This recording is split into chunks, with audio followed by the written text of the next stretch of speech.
इस भयानक जंग के बीच खौफनाक साजिश का कच्चा चिट्ठा लेकर हाजिर हूं मैं, प्रशांत चरहे। लगता है पुतिन ने अब पूरी तरह से मन बना लिया है कि वो यूक्रेन के डॉनबास पर बारूदी हमले करके पूरी तरह से कब्जा करेंगे। खुद ज़ेलेंस्की ने इस बात की चेतावनी दी है कि रूस साल 2026 में यूक्रेन पर भीषण हमले की तैयारी कर रहा है। और खबर तो यहां तक है कि पुतिन अब परमाणु बम की तरह हमला करने वाली हाइपरसोनिक बैलिस्टिक मिसाइल ओरेशनिक से यूक्रेन पर जबरदस्त हमला करने जा रहे हैं।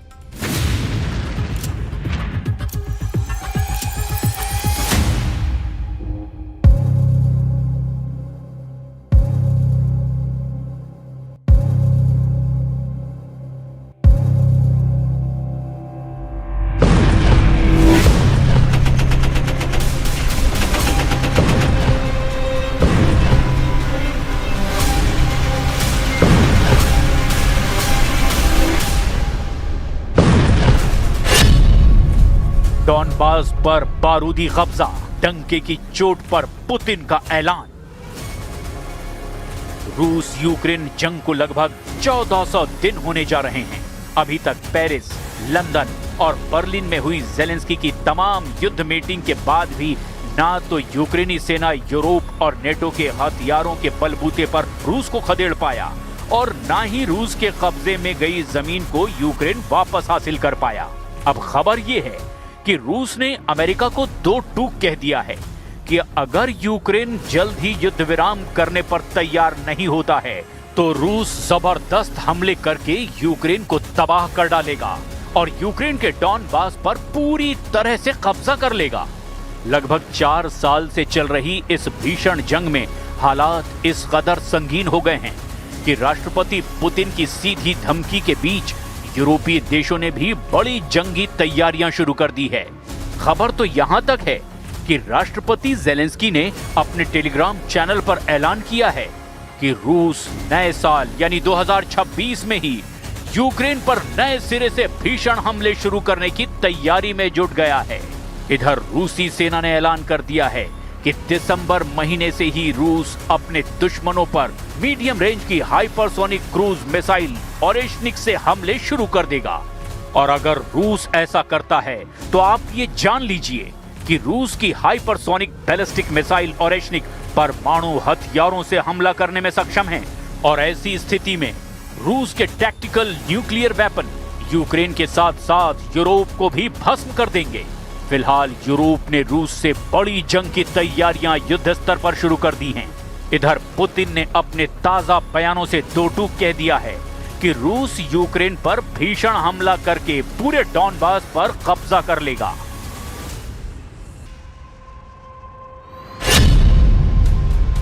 ज़ेलेंस्की की नेटो को चेतावनी, 2026 में रूस का बड़ा हमला।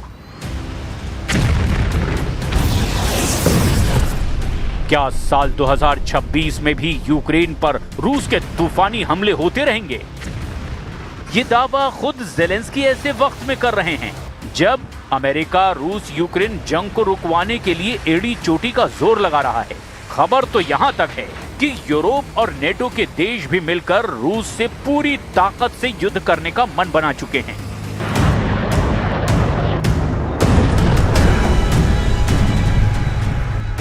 रूस भी अच्छी तरह से जान चुका है कि यूरोपीय और नेटो देश किसी भी कीमत पर युद्ध विराम नहीं होने देंगे और यही वजह है कि पुतिन ने मॉस्को में रूसी सैन्य कमांडरों के साथ हुई मीटिंग में दो टूक कह दिया कि रूसी सेना किसी भी कीमत पर यूक्रेन पर हमले कम नहीं करेगी और हमले बेहद तेज होंगे। पुतिन जो बयान यूक्रेन पर भीषण हमलों को लेकर दे रहे हैं वो हैरान करने वाले हैं। रूस के राष्ट्रपति व्लादिमीर पुतिन ने यूक्रेन युद्ध को लेकर बड़ा और कड़ा बयान दिया। उन्होंने साफ कहा कि अगर शांति वार्ता रूस की शर्तों के मुताबिक आगे नहीं बढ़ी तो रूस यूक्रेन में अपने नियंत्रण वाले इलाकों का और विस्तार करेगा। पुतिन ने ये चेतावनी वरिष्ठ सैन्य कमांडरों की वार्षिक बैठक में दी है। उन्हें संकेत दिया कि कूटनीति विफल हुई तो रूस सैन्य ताकत के दम पर अपने लक्ष्य हासिल करेगा। रूस अपनी ऐतिहासिक भूमि को सैन्य संसाधनों के जरिए मुक्त करने के लिए तैयार है। पुतिन पूर्वी यूक्रेन के डॉनबास को लेकर के बयान दे रहे थे। पूर्वी यूक्रेन का डॉनबास 53,200 वर्ग किलोमीटर का इलाका है, जिसका 75% हिस्सा रूस के कब्जे में आ चुका है। डॉनबास यूक्रेन के डोनेस्क और लुहांस्क को मिलाकर बनाया गया है, जिसमें डोनेस्क का 26,517 वर्ग किलोमीटर का इलाका है और लुहांस्क का 26,684 वर्ग किलोमीटर का इलाका है। पुतिन इस पूरे इलाके को जीतना चाहते हैं और उधर यूक्रेन और यूरोप किसी भी कीमत पर रूस को ये इलाका देने को तैयार नहीं है। Российская армия завоевала и прочно удерживает стратегическую инициативу на всей линии фронта. Наши войска уверенно продвигаются вперед и перемалывают противника, его группировки и резервы.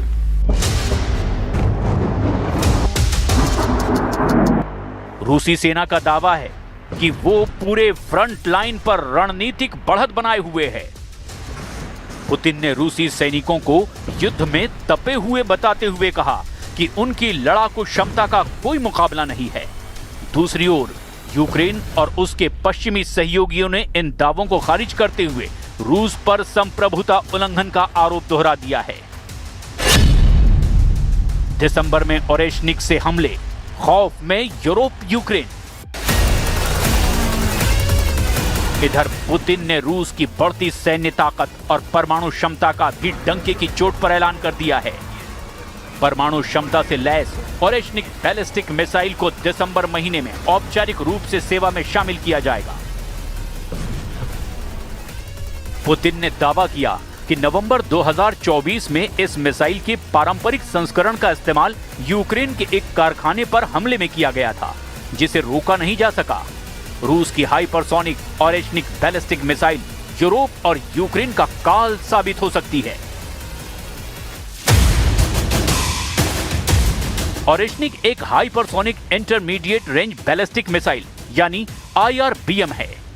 ओरेशनिक परमाणु और पारंपरिक दोनों प्रकार के हथियार ले जाने में सक्षम है। इसकी गति मैक 10 यानी ध्वनि की गति से 10 गुना तेज है। इसकी मारक क्षमता लगभग 5,500 से लेकर 6,000 किलोमीटर तक आंकी गई है। एक ही मिसाइल अलग अलग लक्ष्यों पर एक साथ कई वॉरहेड गिरा सकती है।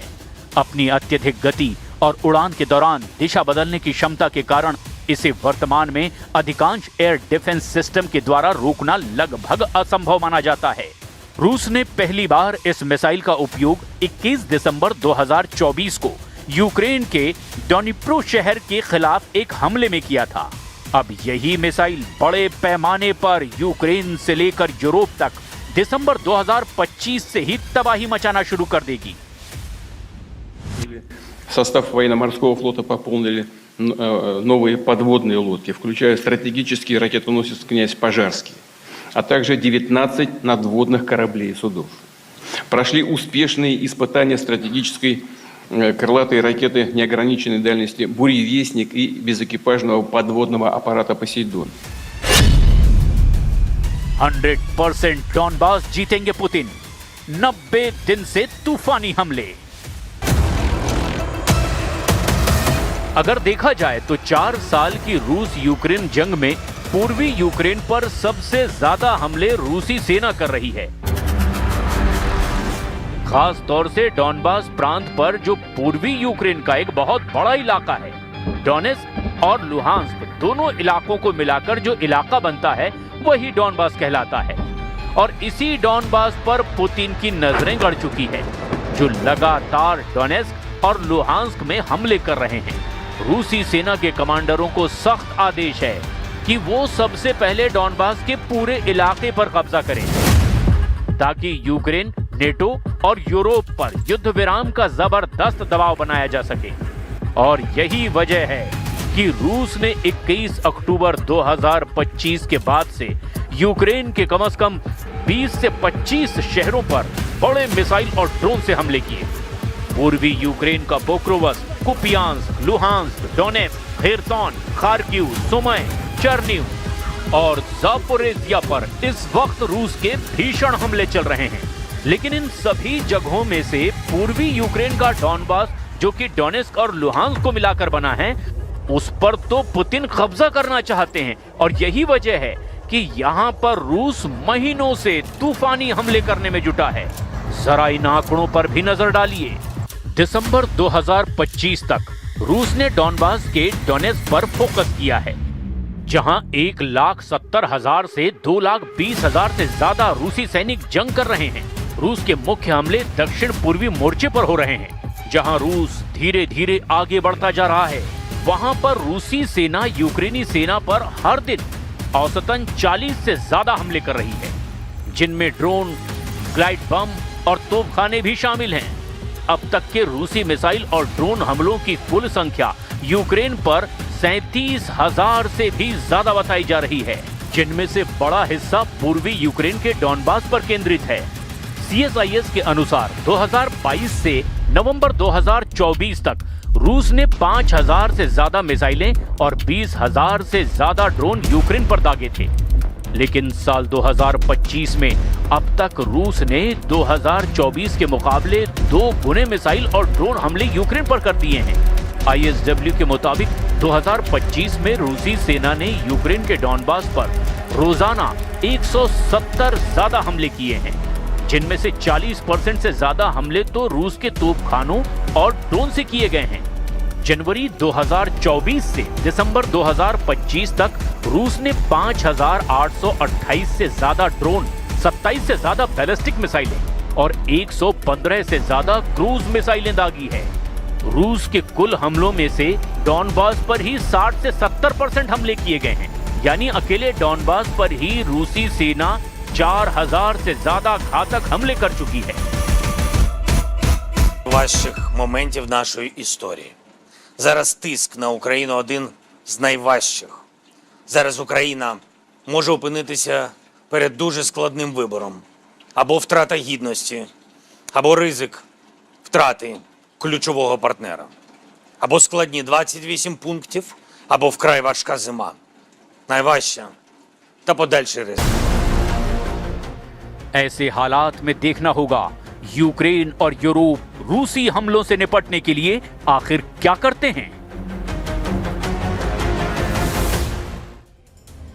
यूक्रेन के बाद अब यूरोप पर भी रूस के परमाणु हमले का सायरन बजने लगा है। दरअसल लिथुआनिया के पूर्व इंटेलिजेंस चीफ ने चेतावनी दी है कि रूस अपने टैक्टिकल एटम बमों की तैनाती अब यूरोप बॉर्डर के करीब शुरू कर चुका है। और इस बीच प्रेसिडेंट पुतिन ने यूरोप के देशों को रूस को तोड़ने की साजिश में शामिल रहने का आरोप लगाया है। पुतिन ने अब सीधे धमकी दे दी है कि रूस के दुश्मन अमेरिका के साथ मिलकर बदला लेने की कोशिश कर रहे हैं और इसकी सजा वो तय कर चुके हैं। उधर जेलेंस्की ने यूरोप के साथ मिलकर अब सीधे रूस को ही दहलाने का ऐलान कर दिया है।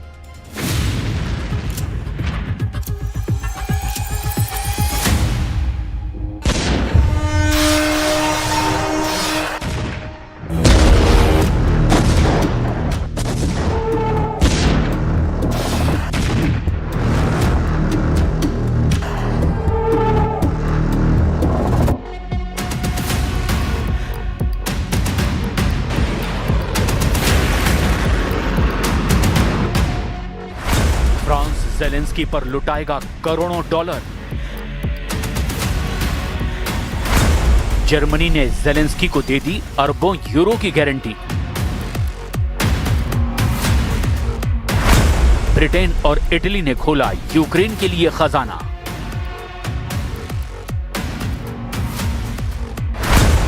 रूस की दौलत से युद्ध जीतेंगे Zelensky.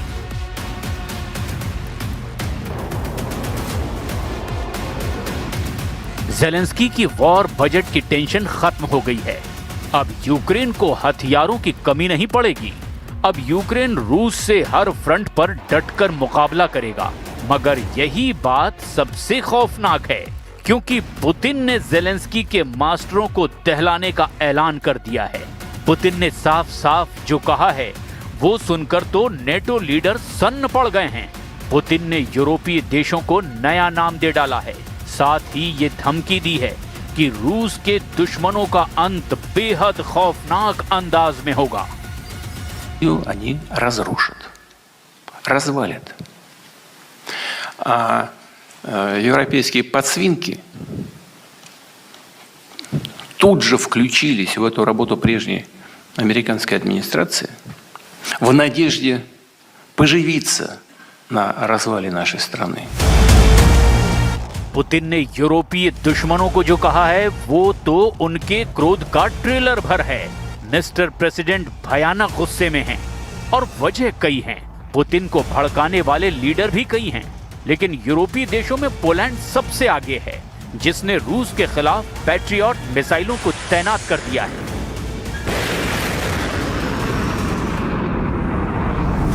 Poland integrated battle command system के साथ इंटीग्रेटेड पैट्रियट एयर और मिसाइल डिफेंस सिस्टम को यूक्रेन बॉर्डर पर तैनात कर चुका है। पोलैंड का पैट्रियट सिस्टम नेटो फोर्सेस की तरफ से पुतिन के लिए नया चैलेंज माना जा रहा है। पोलैंड ने मार्च 2025 में ही अमेरिका से पैट्रियट के लिए लॉजिस्टिकल सपोर्ट, टेक्निकल सपोर्ट और ट्रेनिंग के लिए $2 बिलियन का समझौता किया था। अमेरिका ने जैसे ही पोलैंड की डिमांड पूरी की, यूक्रेन बॉर्डर पर पैट्रियट लॉन्चर तान दिया गया। पैट्रियट की तैनाती के बाद पोलैंड के रक्षा मंत्री ने पुतिन को वार्निंग दे डाली। Dzisiaj kolejna faza i wielka inwestycja w bezpieczeństwo Polski. Bo obrona naszego nieba to nie jest tylko i wyłącznie sprawa honoru, choć to jest bardzo ważne dla nas, ale to jest sprawa egzystencjalnego bezpieczeństwa państwa polskiego. Wydatki na obronę powietrzną są największe. Poland ने America के हथियारों से Putin से टकराने की तैयारियां शुरू कर दी है। पोलैंड नेटो के डिफेंस बजट में बम्पर बढ़ोतरी का ऐलान कर चुका है। उधर फ्रांस, जर्मनी, ब्रिटेन और इटली के भड़काने पर ज़ेलेंस्की ने रूस पर अब नए सिरे से हमला शुरू कर दिया है। ज़ेलेंस्की ने पुतिन पर नया आरोप लगाकर हड़कंप मचा दिया है। Настрій Росії бачити і реагувати на нього. А коли у них саме такий настрій, то й дипломатію вони будуть підривати, намагаючись різними дипломатичними формулюваннями, тиском по тому чи іншому пункту в документах. एक तरफ जब पुतिन युद्ध समझौते के लिए तैयार हैं, तब उन पर 2026 में युद्ध लड़ने की तैयारी के आरोप लगा दिए गए हैं। ज़ेलेंस्की ने बर्लिन मीटिंग के बाद रूस पर फिर से निशाना साधा। ज़ेलेंस्की ने कहा कि अमेरिका दावा करता है कि रूस युद्ध रोकना चाहता है, लेकिन जो संकेत मिल रहे हैं वो बिल्कुल अलग हैं। रूस की मानसिकता को समझकर उसके हिसाब से कार्रवाई की जानी चाहिए। रूस कूटनीति को अहमियत नहीं देता और वो बस यूक्रेन और यूक्रेन के लोगों को तबाह करना चाहता है। ज़ेलेंस्की ने रूस पर नया हमला उसके फ्रीज खजाने को हासिल करने के मकसद से शुरू किया है। ज़ेलेंस्की ने मांग की है कि रूस के फ्रीज हुए फंड यूक्रेन को दिए जाएं, जिससे वो अमेरिका से हथियार खरीदने का बजट बढ़ा सके। यूरोपीय यूनियन और नेटो देशों ने यूक्रेन को पिछले साल से ही वायदा किया था कि उन्हें युद्ध बजट की टेंशन नहीं होने दी जाएगी। हालांकि दिसंबर 2025 आते आते यूक्रेन की हालत बहुत ज्यादा खराब हो चुकी है। ज़ेलेंस्की बार बार वॉर बजट का दुखड़ा रोने लगे हैं, क्योंकि ज़ेलेंस्की जानते हैं कि पुतिन का $300 अरब का खजाना फ्रीज करके रखा गया है। रूस के केंद्रीय बैंक और सरकारी रिजर्व का करीब $300 अरब फ्रीज कर दिया गया है। यूरोपियन यूनियन ने लगभग 210 अरब यूरो पर अपना ताला जड़ रखा है। जापान, कनाडा, ऑस्ट्रेलिया और स्विट्जरलैंड जैसे G7 देशों के कंट्रोल में अब रूस का अरबों डॉलर है। यूक्रेन को अब तक पुतिन के खजाने के ब्याज से मदद पहुंचाई जा रही थी, जबकि ज़ेलेंस्की अब पूरी रकम मांग रहे हैं। ज़ेलेंस्की की मांग का समर्थन यूरोपियन कमीशन की president Ursula von der Leyen ने भी किया है। पोलैंड के पीएम डोनाल्ड टस्क ने यहां तक कह दिया कि अगर आज यूक्रेन की पैसों से मदद नहीं की गई तो कल यूरोप में खून बहना तय है। Either money today or blood tomorrow. And I am not talking about Ukraine only, I am talking about Europe. And this is our decision to make, and only ours.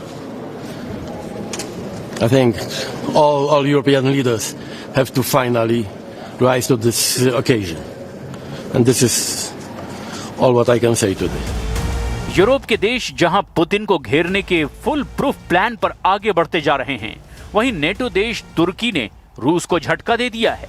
तुर्की ने रूस से खरीदे गए S-400 एयर डिफेंस सिस्टम को वापस करने की कोशिशें शुरू कर दी है। रूस के डिफेंस सिस्टम को लौटा करके एर्दोआन ट्रंप से F-35 जंगी जेट की डील फाइनल करना चाहते हैं। तुर्की का ये फैसला जहां उसे फिर से नेटो का मजबूत और भरोसेमंद मेंबर बनाएगा, तो वहीं रूस के लिए सबसे बड़ा थ्रेट बनेगा, क्योंकि रूस से S-400 सिस्टम खरीदने से पहले तुर्की अमेरिकी F-35 प्रोग्राम में शामिल था। तुर्की की कई कंपनियां F-35 के फ्यूजलेज, लैंडिंग गियर और दूसरे कलपुर्जे बना रही थी। अमेरिका के स्टेल्थ जेट की ट्रेनिंग लेने तुर्की के पायलट एरिजोन के यूग एयरपोर्ट बेस पर तैनात थे। लेकिन जैसे ही तुर्की ने रूस से S-400 की डिलीवरी ली, अमेरिका ने एर्दोआन को F-35 प्रोग्राम से बाहर कर दिया। 10 साल बाद अब फिर से एर्दोआन ने ट्रंप से F-35 डील लगभग फाइनल कर ली है। ट्रंप के कहने पर ही एर्दोआन पुतिन को S-400 लौटाने को तैयार हुए हैं। जाहिर है कि नेटो में तुर्की का ये धमाकेदार कमबैक होगा। वहीं रूस की टेंशन भी बढ़नी तय है, क्योंकि रूस की अगली टक्कर सीधे सीधे नेटो से मानी जा रही है। तुर्की की सेना बहुत बड़ी है। तुर्की के फाइटर ड्रोन दुनिया में सबसे घातक माने जाते हैं। तुर्की को नेटो के ज्यादातर देशों से युद्ध का अनुभव ज्यादा है।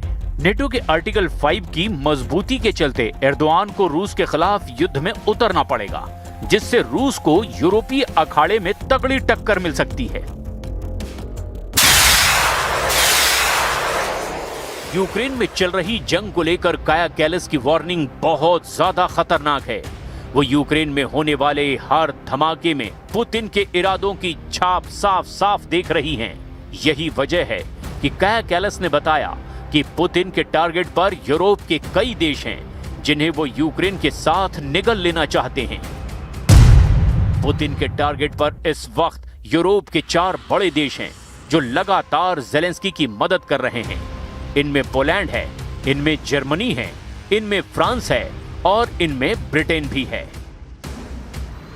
What we have to keep in mind is that why countries want to be in NATO is because they don't want Russia to invade them, to attack them, and that's why Sweden and Finland joined NATO. That's why the Baltic states joined NATO to have this defense umbrella. Germany के विदेश मंत्री ने 25 नवंबर को दावा किया था कि रूस अगले 4 साल में किसी नेटो देश पर हमला कर सकता है। लेकिन पुतिन के इरादे देखकर लगता है कि रूस शायद इतना लंबा इंतजार ना करे।